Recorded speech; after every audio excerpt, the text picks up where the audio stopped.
principle of Ademiyya is the foundation of Islamic law, Islamic political system, social system, international relations, and ethics.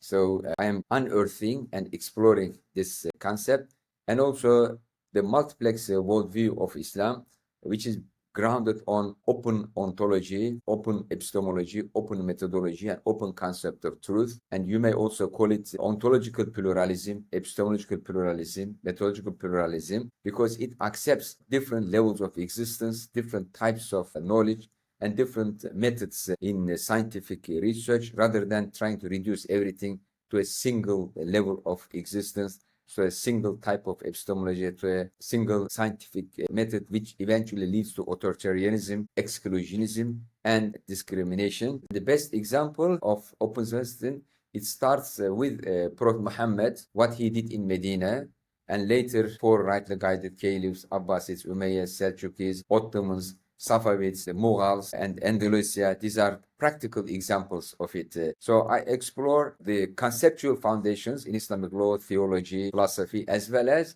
its practical implementations throughout history in this wide geography. And eventually, I would like to conclude with how can we revive this conceptual and also practical tradition today, which was completely abandoned even by Muslims.